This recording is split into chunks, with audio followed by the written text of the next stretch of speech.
Et voici Panthéon, un jeu tactique pour 2 à 4 joueurs à partir de 12 ans. C'est un jeu de Michael Tumelhofer, édité par Philosophia. Alors au niveau matériel, tout d'abord, un grand plateau de jeu représentant la mer Méditerranée, avec différents emplacements de départ de peuples un peu partout sur le plateau de jeu. Il y a un pourtour sur le plateau de jeu permettant de compter les points de victoire. Effectivement, c'est un jeu à points de victoire, qui va de 0 à 50. Nous avons ensuite 4 ensembles de pions à la couleur des joueurs, qui sont constitués d'un pion personnage comme ceci qui servira à compter les points de victoire. Chaque joueur placera donc son pion personnage sur la case 0 du pourtour du plateau de jeu, et ensuite nous avons 12 tours et 12 pieds comme ceci. Alors attention, en début de partie, chacun ne recevra pas l'ensemble de ses pions, mais recevra seulement 3 colonnes et 4 pieds. Le reste des pions sera placé dans une réserve générale. Il faudra donc bien faire attention au fur et à mesure du jeu de ne pas confondre la réserve personnelle avec la réserve générale. Ensuite, chacun va aussi recevoir une petite plaque de résumé de jeu. Dans cette réserve de pièces, nous allons ajouter d'autres pièces. Nous avons un jeton grand pied, comme ceci, ainsi que des petits jetons marqueurs 50 et 100 points de victoire, qui seront aussi disposés dans la réserve. Il y a ensuite un ensemble de 40 jetons hexagonaux, comme ceci, qui sont recto-verso avec le même dessin. On les placera dans le sac fourni à cet effet, qu'on mélangera bien et qu'on placera à côté du plateau de jeu à la disposition des joueurs. Puis nous avons une pile de 40 tuiles dieu, comme ceci, qui seront bien mélangées face cachée et disposées à côté du plateau de jeu, de préférence en haut du plateau. Nous avons ensuite une pile de jetons ronds demi-dieux, à ne pas confondre avec les dieux qui sont carrés. Et donc, en début de partie, nous allons bien répartir cette pile de jetons en 2 types. Nous avons effectivement des valeurs qui vont de 1 à 6 dans ces demi-dieux. On va faire une pile avec les valeurs 1, 2 et 3, qu'on va bien mélanger face cachée. Pareil avec les 4, 5, 6, une autre pile. Et une fois qu'on les a bien mélangés, face cachée, on va disposer les 4, 5, 6 en dessous, et par-dessus les 1, 2, 3, de façon à ce que les plus petites valeurs apparaissent en premier au fur et à mesure du jeu. La pile de jetons demi-dieu est placée à côté de la pile dieu, en haut du plateau de jeu. Nous avons ensuite 8 jetons peuples, qui sont les peuples que l'on va être amené à diriger au fur et à mesure du jeu. Nous avons des Grecs, des Ibériques, des Carthaginois, les Perses, les Romains, les Gaulois, les Germains et enfin les Égyptiens. Alors ces jetons vont être disposés face visible à côté du plateau de jeu. Il y a ensuite un ensemble de 8 cartes Populus Anticum, peuple antique, qui représentent en fait les mêmes peuples que ceux représentés sur les jetons, avec de plus à côté une petite explication visuelle des différentes options qui nous seront offertes par ces peuples lorsqu'ils seront tirés. On va bien mélanger en fait ces cartes et les placer à côté du plateau de jeu, non loin des jetons peuples que nous venons de voir. Il y a ensuite 32 tuiles offrandes qui seront disposées face visible à côté du plateau de jeu. Ces offrandes sont de 4 types différents. Nous avons des temples, des prêtres, des danseuses et des cadeaux. Dans chacune de ces offrandes, en fait, vous allez avoir des tuiles, une recto verso avec 1 et 2 au verso, et une autre avec 3 et 4, dans chacun des 4 types d'offrandes différents. Elles sont donc laissées à côté du plateau de jeu, à la disposition des joueurs. Vous avez ensuite un paquet de cartes actions. Alors attention, en début de jeu, il faudra que vous retiriez toutes les cartes or de valeur supérieure à 1. Donc en fait, dans le jeu, il y a plein de cartes or. Toutes celles avec une valeur 1, vous allez les laisser dans le paquet de base. Par contre, vous allez retirer les 7 cartes spéciales qui ont une valeur d'or différente. Vous allez ensuite les trier de la plus petite à la plus grande et les disposer face visible à côté du plateau de jeu, comme ceci, avec la plus petite au-dessus. Le reste du paquet de cartes actions va être bien mélangé, et ensuite vous allez tirer les 3 premières cartes au hasard que vous allez placer face visible à côté de ce paquet de pioches et à côté du plateau de jeu. Et ensuite vous allez pouvoir faire une distribution de 5 cartes actions face cachée à chaque joueur. Donc chacun va en recevoir 5 et il aura le droit de les consulter secrètement. Enfin, le premier joueur va recevoir le jeton temple. Il est précisé dans la règle que s'il y a un demi-dieu parmi vous, c'est lui qui aura ce rôle, mais si jamais il n'y a pas de demi-dieu autour de la table, ou trop de demi-dieux autour de la table, ce qui risque d'être assez souvent le cas finalement, eh bien c'est le joueur le plus jeune qui commencera la partie et placera donc le temple devant lui. Pour finir, vous avez 6 tuiles spéciales qui sont des tuiles bonus, qui se reconnaissent à leur dos vide, comme ceci. On va bien les mélanger, en distribuer une par joueur, qui pourra la poser face visible devant lui pour acquérir un bonus particulier que nous verrons un peu plus tard. Alors, une fois que vous aurez fait quelques parties, vous aurez peut-être envie d'avoir une plus grande maîtrise sur le début de partie, et à ce moment-là, nous pouvons distribuer les jetons bonus d'une autre façon. On peut les placer tous face visible en début de partie sur le jeu, et en commençant par le joueur qui se trouve à la droite du joueur qui sera le premier joueur, donc là par exemple, ce joueur-ci a reçu le jeton premier joueur, et bien le joueur à sa droite, c'est-à-dire celui qui jouera le dernier dans le tour, va être le premier à choisir quel sera son bonus pour la partie. Il va donc le prendre, et ensuite on remonte dans le sens inverse des aiguilles d'une montre, jusqu'à ce qu'on arrive au premier joueur qui choisit en dernier sa tuile. Tac, tac, tac. Les autres sont remises dans la boîte. Voilà à quoi devrait ressembler votre table une fois que vous avez installé tout le matériel. Alors, quel est le but du jeu à Panthéon? Eh bien, chaque joueur va aider au développement de 6 civilisations différentes. Il y a donc 6 phases pendant le jeu qui sont représentées en haut du plateau de jeu, première phase jusqu'à la 6e. À chacune de ces phases, un nouveau peuple va apparaître sur le plateau de jeu et va commencer à s'étendre et à faire des dévotions aux dieux afin d'en recevoir le plus de prestige possible. Eh bien, les joueurs vont à chaque fois s'occuper donc d'un peuple qui va se développer, puis qui va un petit peu tomber en déclin avant qu'un autre peuple s'éclate et se déplace sur le plateau de jeu et construise lui aussi différents temples et fasse des prières aux dieux, et ainsi de suite jusqu'à ce qu'on ait fait les 6 de la partie. Nous avons vu qu'il y avait 8 peuples différents dans le jeu, ça voudra dire qu'à chaque nouvelle partie, vous n'êtes pas sûr de tomber sur les mêmes peuples, et donc il n'y aura pas les mêmes cases de départ à chaque nouvelle partie. Alors, chacune des 6 grandes époques du jeu va se dérouler en 3 phases, l'ascension d'un peuple, l'apogée d'un peuple et la chute du peuple en question. La phase d'ascension du peuple va tout simplement être une phase de préparation où le premier joueur va tirer une carte de peuple qui a été mélangée en début de partie, je vous le rappelle. On va tirer ensuite le jeton correspondant qu'on va placer sur la case 1 des époques. Il va ensuite révéler du paquet de tuiles dieux autant de dieux qu'il y a de joueurs plus 1. Donc par exemple, si on joue à 4 joueurs, on mettra 5 dieux, à 3 joueurs, 4 dieux, à 2 joueurs, 3 dieux. On va ensuite identifier sur le plateau de jeu l'endroit où se trouve la case de départ de ce peuple. Donc là, par exemple, j'ai tiré Carthage. On va donc démarrer de cette case-là. On va ensuite identifier autour de cette position de départ les cases qui reprennent le même symbole que celui du peuple. Donc là, par exemple, pour les Carthaginois, c'est l'éléphant. Il y a donc 5 cases représentant un éléphant autour de la case Carthage. On va alors prendre le sac dans lequel se trouvent les tuiles hexagonales et au hasard, on va tirer des tuiles du sac que l'on va disposer sur ces emplacements d'éléphants qui sont autour de Carthage. Alors attention, on les tire au hasard et on ne va en placer que sur les chiffres correspondant au nombre de joueurs. Donc si on joue à 4 joueurs, on en placera sur les 5 emplacements autour de la case de départ du peuple. Mais il y a une case où il y a un 3 de marqué et une case où il y a un 4 de marqué. Si on joue à 3 joueurs, on n'en placera pas sur le 4. Et si on joue à 2 joueurs, on n'en placera ni sur le 3 ni sur le 4. Une fois ces tuiles placées, on va s'occuper du pouvoir spécial du peuple. Effectivement, sur chacune des cartes peuple, il y a une capacité spéciale de représenter que l'on va appliquer immédiatement. Donc par exemple, pour Carthage, la capacité spéciale indique que chaque joueur a le droit immédiatement de faire un achat pour 2 ors. Nous verrons un peu plus tard le détail des différentes capacités spéciales des peuples. Enfin, le premier joueur peut placer le jeton temple sur la case de départ du peuple dont on va s'occuper. Attention, nous avons vu qu'en début de partie, les joueurs ont reçu une tuile de bonus spéciale. C'est à ce moment-là, après l'installation de la première phase de jeu, que les joueurs vont pouvoir utiliser ce pouvoir immédiatement. Si des joueurs ont une tuile marquée en bleu, ils vont cependant garder cette tuile parce que ce bonus leur sera accordé pendant toute la durée de la partie. Par contre, les tuiles en jaune ne seront utilisables qu'une fois lors de la première époque, après cette installation justement.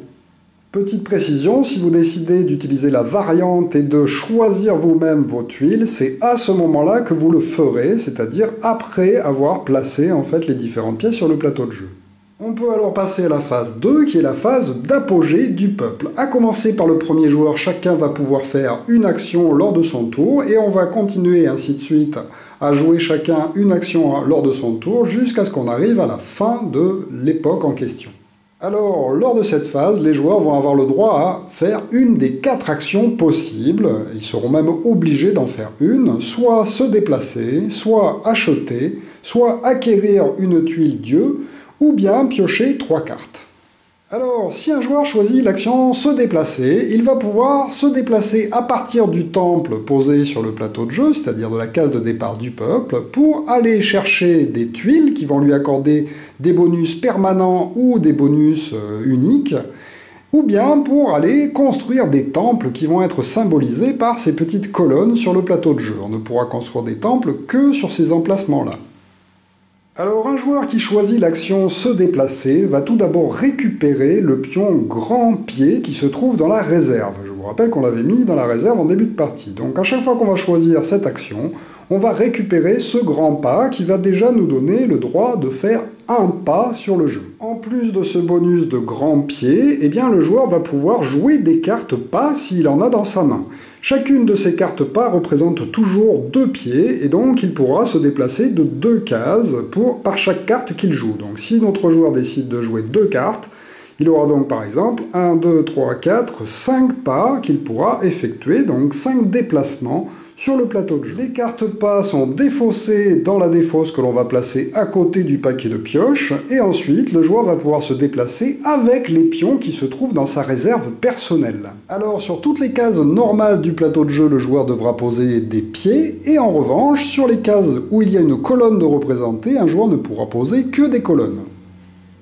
Pour pouvoir poser ses pieds, un joueur est obligé de les poser à partir du temple et ensuite les uns à la suite des autres de façon à ce que chaque pas posé soit toujours en connexion avec le temple grâce à des pions de sa couleur. Avec ces 5 pas de déplacement, notre joueur pourrait par exemple décider de poser ses pions comme ceci pour aller poser une colonne sur cet emplacement de colonnes, on ne peut les poser que là, et un autre pas dans une autre direction s'il le souhaite à partir du temple ou à partir d'un autre pied. Il aurait très bien pu diviser ses embranchements de déplacement. Une fois son déplacement effectué, le joueur peut récupérer les tuiles sur lesquelles il est passé avec un de ses pieds, et il applique immédiatement leur effet. Alors toujours pareil, si c'est une tuile avec un fond bleu, il va la garder jusqu'à la fin de la partie, ça va lui donner donc un bonus supplémentaire, donc là par exemple un bonus de 2 pieds, ça voudra dire qu'à chaque fois qu'il choisira l'action se déplacer, il aura le droit de faire 2 pas supplémentaires. Et enfin, nous avons aussi des tuiles de couleur dorée comme ceci, qui au moment où on les récupère sont immédiatement appliquées et ensuite défaussées. Attention, lorsqu'un joueur a choisi l'action se déplacer, une fois qu'il a fini son mouvement, eh bien tous les autres joueurs dans le sens des aiguilles d'une montre vont chacun avoir le droit de se déplacer eux aussi, mais par contre ils n'auront pas le bonus du grand pied qui a seulement été récupéré par le premier joueur. Ils vont donc pouvoir avancer grâce au bonus qu'ils ont déjà, donc par exemple ce joueur-là a déjà un bonus pied qui lui permet de faire un déplacement d'une case gratuitement, mais aussi avec les cartes qu'ils ont en main, qu'ils pourront ajouter éventuellement à ces bonus. Alors pour les déplacements des joueurs suivants, attention, puisqu'on a le droit d'être 2 par case. Alors qu'est-ce que ça veut dire? Ça veut dire qu'un joueur a tout à fait le droit de poser un deuxième pas dans une case ou une deuxième colonne dans une case. À partir du moment où il y a déjà 2 pions de couleurs différentes sur une case, plus personne ne pourra poser de nouveaux pions sur la case en question. En revanche, pour avoir le droit de poser un pion dans une case où se trouve déjà un adversaire, cela va nous coûter 2 points de pas. Donc le joueur vert, par exemple, ici, devra payer 1, 2, 3, 4, 5, 6 pas pour avoir le droit de poser ses pions comme ceci, avec des cartes ou avec les bonus qu'il a reçus. Alors, nous l'avons vu, pour pouvoir se déplacer, les joueurs vont devoir jouer des cartes pas ou bien avoir des bonus de pas, mais en plus de ça, ils seront aussi limités par le nombre de pions qu'ils ont dans leur réserve personnelle. Effectivement, c'est uniquement les pions de leur réserve personnelle qu'ils pourront utiliser pour cette action se déplacer. Lors d'un tour de déplacement, un joueur a aussi une autre possibilité s'il n'a pas les moyens de se déplacer ou qu'il ne souhaite pas se déplacer. À la place, il va avoir le droit de piocher une carte face cachée, ici, sur le paquet de pioche des cartes action. Pour reprendre notre exemple, le joueur rouge qui a joué la carte action et a reçu le grand pas a réalisé ses actions. Ensuite, on passe au joueur vert qui est le deuxième joueur qui réalise son action grâce uniquement aux cartes pas qu'il a pu jouer. Ensuite, au troisième joueur qui pourrait par exemple décider de passer et de piocher une carte. Et au quatrième joueur qui décide de lui aussi passer pour piocher une carte. Le tour du joueur rouge est donc terminé puisque c'est lui qui avait choisi l'action se déplacer. Il va rendre le pas qu'il avait récupéré. Et on passe au tour du joueur suivant dans le sens des aiguilles d'une montre qui va lui aussi pouvoir réaliser son action normale. Deuxième action possible pour un joueur, acheter. Alors pour acheter, le joueur va devoir utiliser les cartes or qu'il a en main, plus éventuellement les bonus or qu'il aurait pu récupérer grâce à des tuiles spéciales. Lors d'une phase d'achat, un joueur a le droit entre différentes possibilités. Il va pouvoir soit acheter des pions de la réserve générale pour les mettre dans sa réserve, il va aussi pouvoir placer des pions sur le plateau de jeu comme pour un mouvement se déplacer, mais cette fois-ci en payant de l'or, et il va aussi pouvoir acheter différentes offrandes et les faire évoluer. Pour acheter des pièces qui se trouvent dans la réserve générale, c'est très simple, chaque pièce va lui coûter un or. Donc que ce soit un pied ou une colonne, c'est la même chose. Pour faire des déplacements grâce à son or, ça se déroule de la même façon que si on a choisi l'action se déplacer, sauf que cette fois-ci c'est uniquement avec des cartes or qu'il va pouvoir poser de nouveaux pions sur le plateau, toujours de la même façon, en payant 1 pour une case vide ou en payant 2 sur une case qui est déjà occupée. Il pourra bien sûr se développer à partir des pions qu'il a déjà placés sur le plateau de jeu du moment qu'ils sont reliés au temple de départ par une ligne ininterrompue de pions à sa couleur. Pour prendre un exemple, si notre joueur rouge avait 5 or à dépenser lors d'une action achetée, il aurait très bien pu acheter 2 pas de la réserve générale pour les mettre dans sa réserve personnelle parce qu'il n'a plus de pas dans sa réserve personnelle, et ensuite payer 2 or supplémentaires pour se placer sur une case où se trouve déjà un pion adverse, et un or supplémentaire pour avancer encore d'une case en posant le pas qu'il vient d'acheter dans le même tour. Tout est possible du moment qu'on a suffisamment d'or pour pouvoir le faire. Lors d'une phase achat, un joueur peut aussi acheter des cartes offrandes. Alors, nous avons vu qu'il y a 4 types de cartes offrandes, elles ont toutes les mêmes coûts. Un joueur qui désire en acheter une devra tout simplement régler à la banque et en carte or l'argent qui est dessiné en bas à droite de la tuile.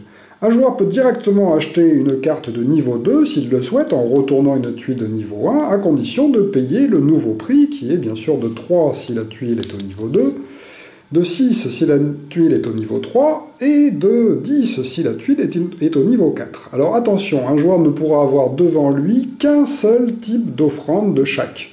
Donc une fois qu'il a acheté une de chaque, par exemple, eh bien, il ne pourra plus acheter une nouvelle tuile identique à une qui est déjà placée devant lui, même si elle est d'un niveau supérieur. Par contre, il a aussi la possibilité, lors d'un tour d'achat, de faire évoluer une tuile qui se trouve déjà devant lui. Si par exemple, sur un tour précédent, il avait acheté une tuile danseuse qui valait 1, eh bien il pourra faire évoluer cette tuile au niveau 2 en payant la différence entre les coûts. Donc là, par exemple, elle coûtait 1, il désire la faire passer au niveau 2 qui coûte 3, il va donc payer la différence qui est de 2 or à la banque.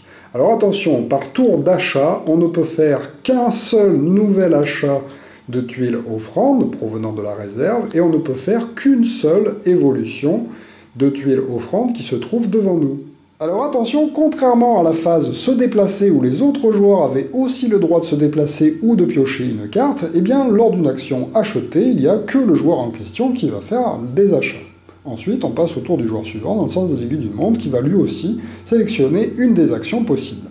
Petite précision, les joueurs vont pouvoir obtenir au fur et à mesure de la partie des cartes ayant des valeurs en or plus importantes que 1.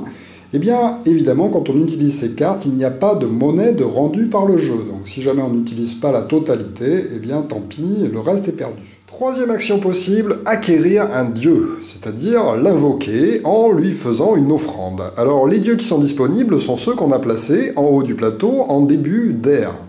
Alors pour prendre une tuile Dieu, on va pouvoir utiliser les cartes offrandes qu'on a pu récupérer. Effectivement, dans les cartes, il y a des offrandes de valeur 1. Représentant les 4 grands types, ce sont les mêmes types que les tuiles offrandes que nous avons vues lors de la phase d'achat. Lors de l'acquisition d'un dieu, si les cartes que l'on a en main vont être défaussées à la défausse, par contre, les bonus des tuiles que l'on a déjà acquises jusqu'à présent vont pouvoir être utilisées pendant toute la durée de la partie. Ce sont des tuiles permanentes, on ne les défausse pas lorsqu'on utilise les points qu'elles nous rapportent. Donc là, par exemple, pour ce joueur, il pourrait avoir une tuile 1 en cadeau, une tuile 2 en temple, une tuile 2 en danseuse. Il pourra donc utiliser soit uniquement ses bonus de tuiles, soit uniquement ses cartes, soit un mix des deux, des cartes défaussées, plus les bonus apportés par ces tuiles pour pouvoir acquérir des dieux. Pour pouvoir acquérir un dieu, il nous faudra payer en offrande le prix qui est marqué en haut à gauche de sa tuile. Donc là, par exemple, pour acquérir ce dieu-là, il me faudra 4 offrandes du même type, plus une offrande d'un autre type. Pour acquérir ce dieu-là, il me faudra 4 offrandes du même type. Pour acquérir celui-ci, 3 du même type, 2 du même type, 1 du même type et 1 d'un autre type. Donc c'est-à-dire les 4 types d'offrandes carrément qui existent dans le jeu, en 3, 2, 1, 1. Et enfin, attention, il y a une carte spéciale, la déesse Piétalte, ne peut être acquise que par des cartes. Alors attention, ce petit symbole qui est différent donc des autres dieux indique qu'il faudra 3 cartes d'une offrande particulière, 2 cartes d'une autre offrande et une carte d'une dernière offrande pour avoir le droit de récupérer cette tuile de dieu. Attention, lors d'une phase d'acquisition des dieux, le joueur ne peut acheter qu'une seule tuile dieu. Donc par exemple, notre joueur pourrait décider de prendre le dieu Stoncus. Il a alors besoin de 3 offrandes du même type, il décide d'utiliser les temples, il a un bonus de 2 plus sa carte, ça fait donc les 3 nécessaires. Ensuite, 2 autres offrandes, il peut utiliser son bonus de 2 danseuses pour le payer, et ensuite 2 autres à 1, donc il peut payer le 3e coup grâce à cette offrande de cadeau, et enfin utiliser une dernière carte pour payer la dernière offrande en prêtre. Comme pour toutes les autres tuiles bonus du jeu, à chaque fois que vous allez acquérir un dieu, ils vont être soit de couleur bleue, soit de couleur dorée. Les dorés, c'est une action qui va ils ont une capacité spéciale, qui va se dérouler immédiatement au moment où vous l'achetez, alors que pour les cartes bleues, elles vont vous donner un bonus permanent que vous pourrez utiliser pendant toute la durée de la partie. Attention, à chaque fois que l'on va acquérir une tuile dieu, on va immédiatement marquer des points de victoire sur le plateau de jeu grâce aux points donnés par les différentes époques. Effectivement, à chaque époque, il y a en dessous de l'époque un chiffre qui indique combien de points de victoire on marque à chaque fois qu'on acquiert un dieu lors de cette phase. Là, par exemple, nous sommes lors de la phase 1, eh bien, chaque tuile dieu nous rapportera tout simplement un point de victoire et on déplacera immédiatement son pion sur le pourtour du plateau de jeu. À l'époque 2, ça rapportera 2 points par tuile dieu, et ainsi de suite, jusqu'à l'époque 6, qui rapportera 6 points de victoire pour chaque dieu acquis. Le joueur qui choisit l'action acquérir un dieu sera le seul à pouvoir acquérir un dieu lors de ce tour. Toujours pareil, c'est que lors de l'action se déplacer que tous les autres joueurs ont aussi le droit de se déplacer. Passons à la 4e et dernière action possible lors du tour d'un joueur. Celui-ci peut, au lieu de se déplacer, acheter ou acquérir un dieu, décider de piocher de nouvelles cartes. Effectivement, à chaque fois qu'on va défausser des cartes, on n'en repiochera pas immédiatement. Il faudra choisir l'action piocher des cartes pour pouvoir en récupérer. Alors, pour récupérer des cartes, vous allez pouvoir récupérer 3 cartes. Soit vous allez les prendre sur le dessus du paquet, soit vous allez les prendre parmi les 3 qui sont disponibles, face visible, à côté du paquet de pioche. Chaque fois qu'un joueur va choisir une carte face visible à côté du paquet de pioche, il va immédiatement la remplacer avant de faire son second choix. Donc par exemple, pour un joueur qui aurait 3 cartes à piocher, il pourrait décider de prendre la carte temple, qu'on remplace immédiatement par une nouvelle, d'en piocher une au hasard de la pioche, et puis décider de piocher la dernière ici, et de la remplacer immédiatement par une autre. Alors, si à n'importe quel moment du jeu, il n'y a plus de cartes au talon pour remplacer les cartes visibles, ou bien qu'il n'y en a plus du tout parce qu'on a pioché la dernière, à ce moment-là, on va remélanger le paquet de défausse et le redisposer en tant que pile générale. Attention, cas très rare, si jamais il n'y a plus de cartes dans la pioche et qu'on doit reconstituer la pioche, à ce moment-là, tous les joueurs vont devoir défausser toutes les cartes qu'ils ont en main pour reconstituer une nouvelle pioche. Alors c'est très rare, mais ça peut arriver. On va donc continuer l'époque comme ceci. À tour de rôle, chaque joueur choisira une des 4 actions possibles, se déplacer, acheter, acquérir une tuile dieu ou piocher 3 cartes, jusqu'à arriver à une condition de fin d'époque. Alors, l'époque va se terminer au moment où on va piocher la dernière tuile bonus qui a été posée sur le plateau de jeu au début de l'époque, ou bien lorsque l'on va acquérir le dernier dieu de la réserve qui a été mis en place en début d'époque. À ce moment-là, le joueur qui a réalisé cette dernière action, c'est-à-dire acquis le dernier dieu ou bien récupéré la dernière tuile, va immédiatement marquer 3 points de victoire supplémentaires sur le pourtour du plateau de jeu.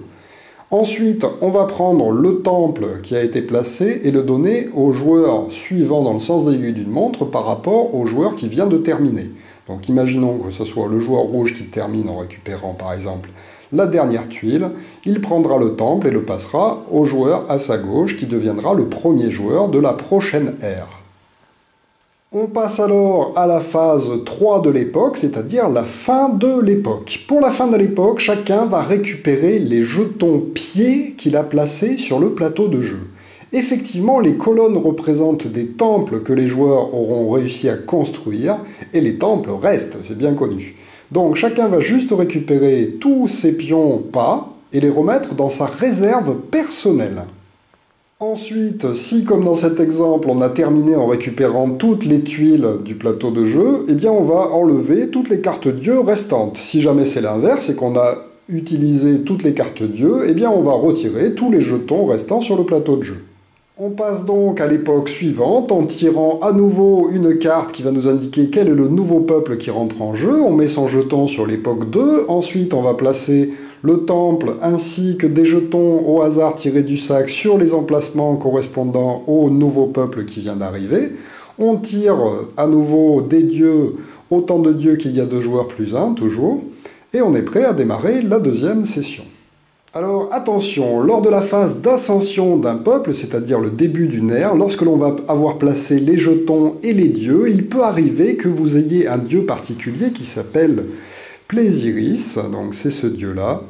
On va essayer de l'approcher pour pas que ça devienne trop flou, voilà. Donc en haut à droite sont représentés 2 jetons demi-dieux sur ces tuiles de dieux particuliers. Sur le plateau de jeu aussi, vous allez peut-être tirer des tuiles du sac lors de la mise en place qui vont représenter aussi un jeton demi-dieu. Et bien à ce moment-là, en début de tour et avant même que l'on commence à jouer, dès qu'on a effectué ce placement de dieux et de jetons bonus, on va placer à côté des dieux des jetons de la pile demi-dieu en fonction du nombre de dessins représentant les tuiles demi-dieu. Oula, j'espère que je m'explique correctement. Donc là, par exemple, il y a 2 fois le dieu Plaisiris, donc ça nous fait 1, 2, 3, 4, plus 2 jetons sur le plateau, 5, 6. Je vais donc prendre les 6 premiers pions de la pile demi-dieu et les placer face visible à côté du plateau de jeu. En cours d'époque, lorsque les joueurs vont récupérer un jeton représentant un pion demi-dieu sur le plateau de jeu, ils pourront récupérer dans la réserve qui a été mise face visible le jeton demi-dieu de la plus forte valeur. Si jamais ils récupèrent des tuiles dieux, eh bien ils pourront récupérer avec Plaisiris 2 demi-dieux de leur choix parmi ceux visibles, donc en général les 2 plus forts. Alors le jeu va se poursuivre ainsi d'époque en époque. Nous avons vu que la seule façon de marquer des points de victoire pour l'instant, c'est soit de récupérer des tuiles dieux qui nous permettent de recevoir un nombre de points de victoire égal à l'époque à laquelle on se trouve, ou bien de réussir à terminer l'époque en récupérant soit le dernier jeton présent sur le plateau de jeu, soit la dernière tuile dieu présente sur le plateau de jeu, et ça nous permet de gagner 3 points de victoire.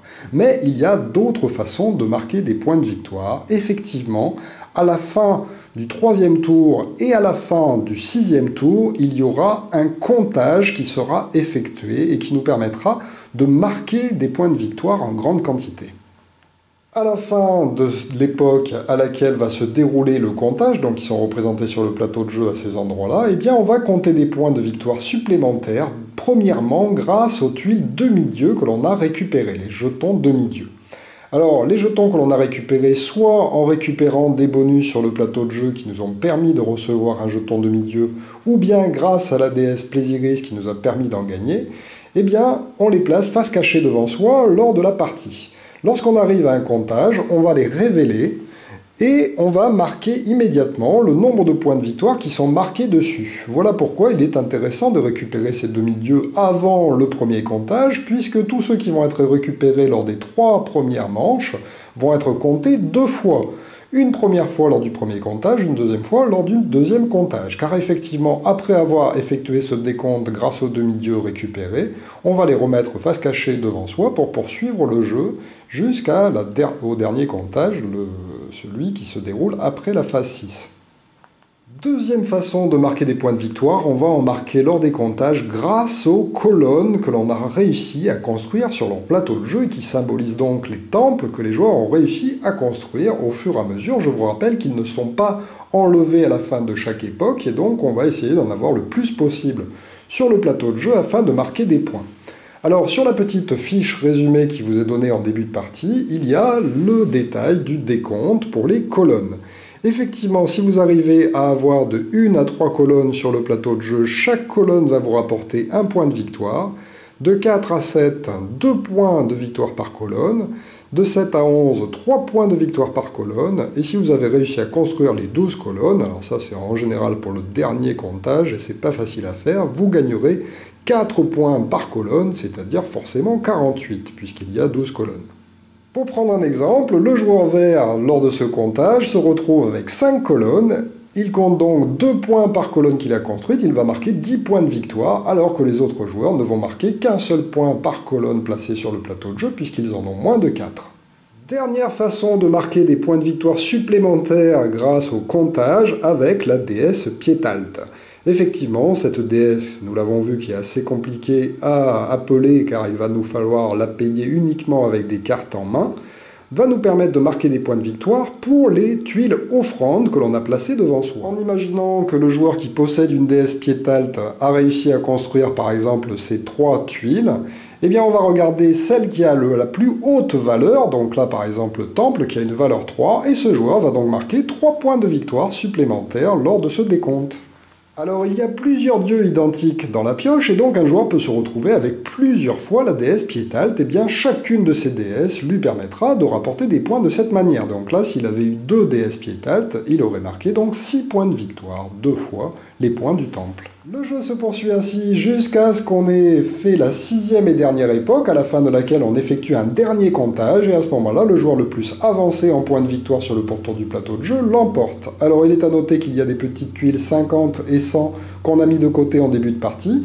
Ils servent à noter le nombre de tours de plateau que l'on a fait, car effectivement, le tour de plateau fait 50 cases. Dès qu'on dépasse cette case-là, on prendra le bonus 50 pour montrer qu'on a déjà 50 points. Et si on arrive à faire exceptionnellement 2 tours de plateau, à ce moment-là, on marquera 100 points, on retournera la petite tuile sur 100, pour noter le nombre de points de victoire que l'on a engrangé. Si jamais il y a une égalité entre les joueurs en fin de partie, ce sera le joueur qui a le plus de jetons demi-dieu devant lui qui l'emporte, et si jamais il y a encore une égalité par rapport à ces jetons, eh bien les joueurs sont considérés comme étant ex-aequo, ce qui est assez rare. Voilà donc pour Panthéon, un excellent jeu bien tactique avec plusieurs manières de gagner. Effectivement, il y a différentes façons, soit tenter de construire un maximum de colonnes pour marquer un maximum de points de victoire en fin de partie, soit faire appel aux dieux comme un malin pour engager les points de victoire, engranger les points de victoire au fur et à mesure de la partie, soit tenter la récupération de bonus pour abréger les tours et bloquer les autres joueurs dans leur progression. Enfin, il y a plein de choses à faire, donc vraiment un jeu très intéressant sur un thème assez original. Voilà, merci de m'avoir suivi et à très bientôt pour une nouvelle règle de jeu. Attention, il est à noter que dans la vidéo suivante, je vais vous présenter en détail les capacités spéciales des tuiles et des personnages.